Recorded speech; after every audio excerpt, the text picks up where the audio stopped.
Ghislaine Maxwell granted limited immunity while giving DOJ 100 different people linked to Jeffrey Epstein. This is interesting. I wish I could hear the names of the 100 different people that she gave up. Of course, the FBI, the DOJ will have to go in and investigate and do their due diligence to see if these people committed any crimes or anything like that. But very, very interesting. Obviously, is more. They have to be more than 100 people, but I'm interested if we will find out who these 100 people are. But we're gonna talk about it. But before we get started, go ahead and hit that like button, share this out so we can get this information out there. Subscribe if you're not already a subscriber, and hit that alarm bell so you know when I'm putting out new stuff. Also, check out my link tree in the description. It has a link to my Patreon. That's where I talk about things that I can't talk about here. There's also a link to my Instagram and my X account, so follow me there as well. All right, so let's get into this news. Now, this comes from the New York Post, and they report that notorious sex criminal Ghislaine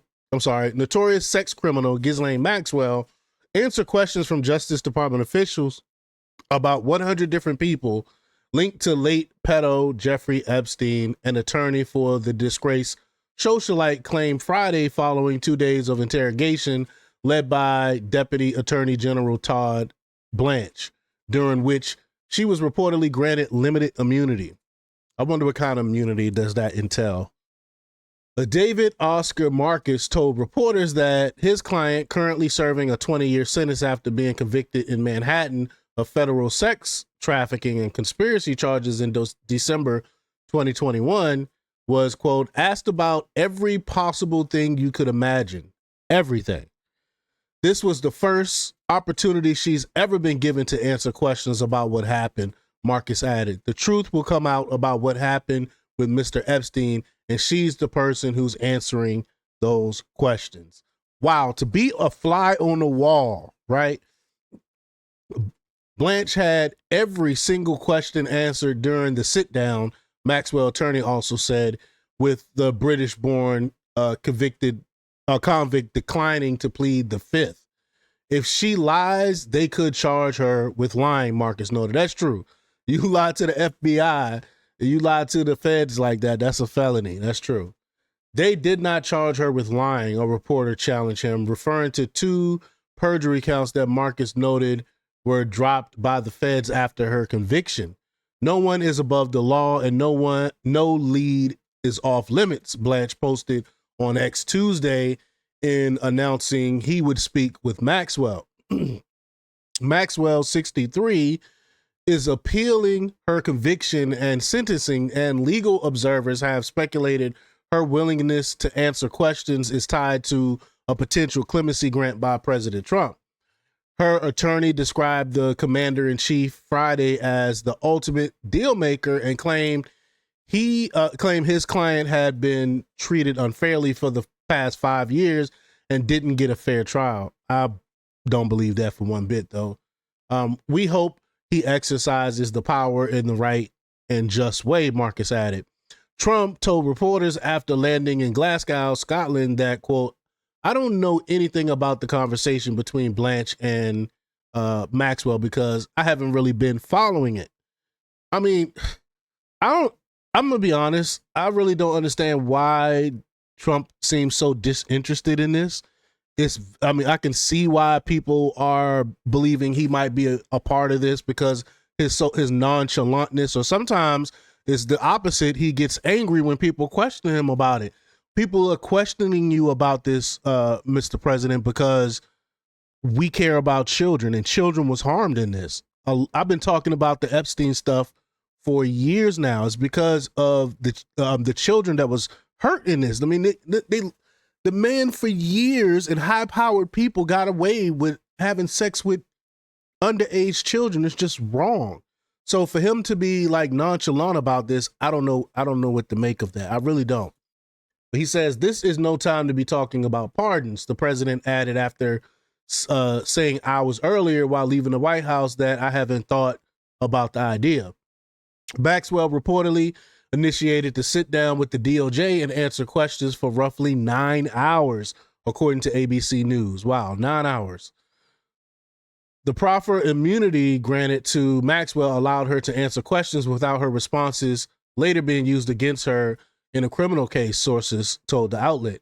Proffer immunity is typically granted to individual prosecutors want a cooperation from in a criminal case. In 2022, the Department of Justice expressed doubts that Maxwell could be truthful, writing in court filings that she displayed a, quote, significant pattern of dishonest conduct and failed to take responsibility for her heinous crimes. Court papers the prior year revealed that prosecutors never seriously entertained the prospect of offering the woman dubbed Epstein's madam a plea agreement after the financier was found dead in his Manhattan jail cell while awaiting his own federal trial on August 10th, 2019, if you believe that. I'm still very skeptical about that. But according to Marcus, Epstein's attorneys had been informed that no potential co-conspirators would be prosecuted as part of his talks with government lawyers following his July 2019 arrest on sex trafficking charges.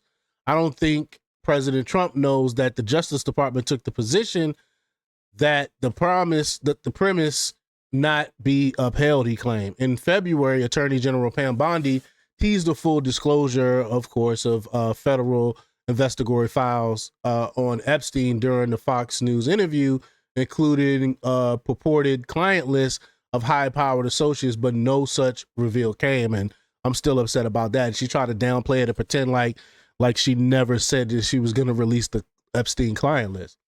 On July 6th, the DOJ and FBI put out a 2-page memo disclosing that there was no credible evidence that 66-year-old had a client list or blackmail prominent individuals in his sickening sexual exploitation of girls, some as young as 14 years old.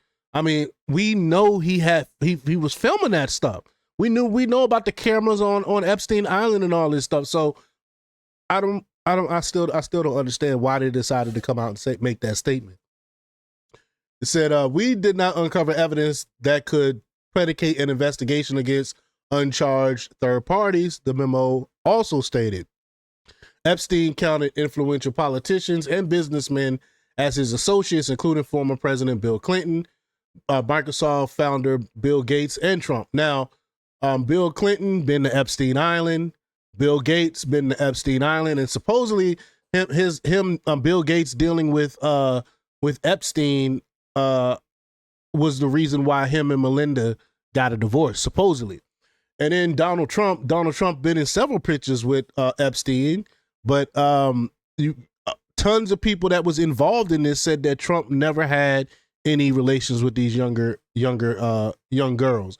So trust and believe, if there was any truth to any of that, they would have dropped it a long time ago. You don't think before, when he was running for president, they wouldn't have dropped it, or when they was trying to get him out the paint, when they was trying to impeach him, they wouldn't have released that information? Or what about during the 2024 election? You don't think they would have dropped that information then? I mean, so I really don't believe Trump was having any dealings with that, aside from him taking pictures and being with, being around the socialites like that. We know the story of Trump banning basically Epstein from Mar-a-Lago because of the rumors of him liking young girls and stuff like that. So I don't really believe Trump really done anything with Epstein like that. But the 47th president had a falling out with Epstein in 2004, and reportedly, this is what I was just alluding to, and reportedly later banned him from Mar-a-Lago for acting inappropriately with a club member's daughter. A Quinnipiac University poll revealed earlier this month that most Americans have disapproved of the Trump administration's systematic review of the DOJ's evidence on the Epstein case, and I'm one of them. I definitely am. I disapprove of the handling of this entire situation. Just release the information and let the chips fall where they may. That's what I say. Maxwell has also been subpoenaed to be interviewed by the House Oversight Committee on August 11th, an occasion on which Maxwell could exercise her Fifth Amendment right against self-incrimination in response to questioning. Quote, "We have to make a decision about whether she would do that or not, her attorney said on the prospect of responding to lawmakers' queries. But y'all best believe I'm going to continue reporting on this. I'm not going to stop. No matter who name might come out of this, I'm still going to continue to report on this because justice needs to be served. But y'all let me know what y'all think about this. Leave y'all comments down below. Like, share, and subscribe. And check out jjthepsychotherapist.com for the latest in news. Until next time, peace.